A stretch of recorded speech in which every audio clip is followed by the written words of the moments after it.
It's a real league, professional. Professional baseball? Welcome to MsMojo, and today we're looking at the amazing true story of a league of their own. If you would have put these women in 1945 in a pant, forget it. It wouldn't have worked. For this video, we'll be looking at the history behind the All-American Girls Professional Baseball League. Did you know there was a professional women's baseball league? What's your favorite little-known sports fact? Sound off in the comments below.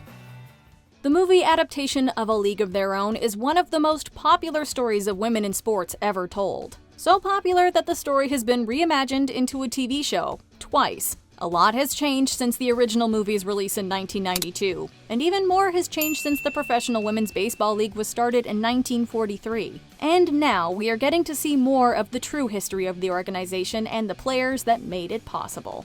The AAGPBL formed during wartime. He's starting a girls' baseball league, so we can make a buck while the boys are overseas. Want to play? As long as there have been sports, there have been women that wanted to be a part of the team. Due to societal norms, though, femininity has historically been more highly regarded than a woman's desire to be included. So women's professional sports were not as common as men's in the early 1900s. Feared that competitive sports would make women less feminine and threaten their marriage prospects, believing that competition itself was against a woman's feminine nature. But when the draft started for World War II, there grew a gap in pro ball entertainment as troves of physically able men were sent to war, opening up a space in the world of baseball and entertainment for women to fill. No pressure. No pressure. The league was started by Philip K. Wrigley. Look at this crowd. This is great. They're jumping, they're hopping, they're cheering, and they paid to get in here. By 1942, several men's minor league baseball teams had disbanded. Philip K. Wrigley, who had inherited the Chicago Cubs franchise, decided to take action before the disbanding trend could impact MLB parks and major league teams. He put together a committee to brainstorm ideas to get paying patrons in the seats of their stadiums. Like in many other industries, women were available to fill the spaces left over by the men that went overseas. So the group recommended establishing a women's league. So, Philip K. Wrigley and his buddy Ken Sells go out scouting all throughout the Midwest. And just like that, the All-American Girls Softball League was born in 1943. Takes a field. The game started out looking a lot like softball. That's right, the Women's League was never supposed to be for baseball players. We are going to capitalize on the popularity of women's softball. Badass women. The league's board of trustees had to establish rules for their game, and at the time, the only organized ball game for women was softball. With the help of former pro baseballer Jack Sheehan, they developed gameplay that was a mix between softball and baseball. Excuse me. Hey, who taught you to throw like that? The first year of the league, they played with 12-inch softball and underhand pitching. This distinct play led the decision-makers to realize they needed a more prominent name to go along with their unique game. So they changed the league's name from the Softball League to the All-American Girls Baseball League. Maybe keep working on that. I didn't know this many girls play ball. How could ya? There's never been anything like this before. The name would undergo a few more changes before permanently landing on the All-American Girls Professional Baseball League. The league was informally segregated. Despite the name and rule change, recruiters for the league still focused their efforts in finding women from existing softball teams. The organization was started while the Jim Crow era was still going on, leading to racist practices. Oh, just give me one shot. 1 minute to throw for you. I promise you gon' want me pitching at every game. I know how to put on a show. Look, if you don't get out of here now, I'll have you run off. Okay, Max, let's go. No. The women recruited to the teams were exclusively white women or white-passing Latina women. The Amazon Prime version of the story addresses this injustice by following the story of Max, who was based on 3 real women named Toni Stone, Peanut Johnson, and Connie Morgan, who were all players too skilled to be ignored. Holy, who was that?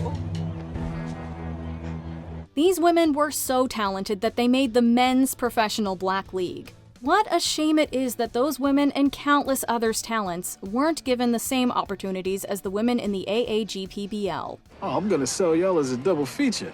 Call you Red's Righteous Beauties or Strikeout Sisters. I can already smell the grain. talent wasn't enough to join the team. Within the limiting recruitment policies, recruiters tried to get the best of the best for the first 60-player roster. But being an extremely talented ballplayer was just a small part of what the Board of Trustees wanted. No, they wanted femininity. You can not only play ball, but you're kind of a dolly. That's what we're looking for. Oh, now I get it. Listen, mister, I'm a married woman. My husband's overseas. Oh, relax. I'm talking looky, no touchy. The women invited to join the roster were put through vigorous charm school. This was more than just the teaching manners and makeup depicted. Women were expected to appear and act a certain way during every waking moment of their lives on and off the field. No smoking or drinking in public. No pants in public. What? You've heard of pants? I have. Well, congratulations. Don't wear them outside. Curfew is at 10 p.m. sharp. Wait, what? Then, when gameplay actually started, they were put in tunic dress uniforms on the field. Talk about impractical. It's awfully short. Short. I'm gonna have to squat in that thing. Since the new game incorporated slides from baseball, injuries from lack of proper protective uniforms were frequent. Women weren't expected to draw a crowd. Despite all their efforts, the women of the AAGPBL were not highly thought of in the sports world. Are they laughing at us? Yeah, they're laughing at us. They hate us. Just keep smiling. Wrigley had a hard time convincing other major league owners that a new type of baseball league would be profitable. Even with all of the extra measures the women athletes were subject to, the people in charge weren't convinced that super femme girls playing baseball in dresses would bring in the fans. What if at a key moment in the game, my uniform bursts open and oops, my bosoms come flying out? That might draw a crowd, right? You think there were men in this country who ain't seen your bosoms? While the players made their best effort on the field, it was still an uphill battle finding an audience. Ultimately, the owners fell back on the familiar. They got notable figures in men's baseball to serve as the managers to draw interest in the new organization. It's made very clear to me what I'm supposed to do here.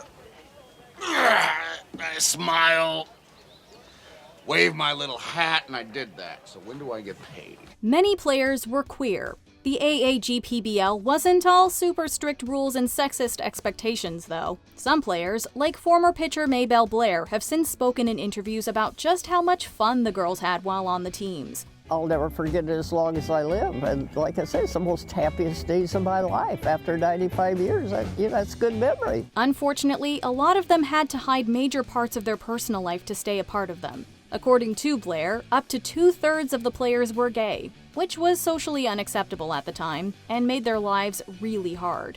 Whenever I'm starting something new with someone, I always like to make sure that I'm seen on a man's arm. Does that make sense? Yeah.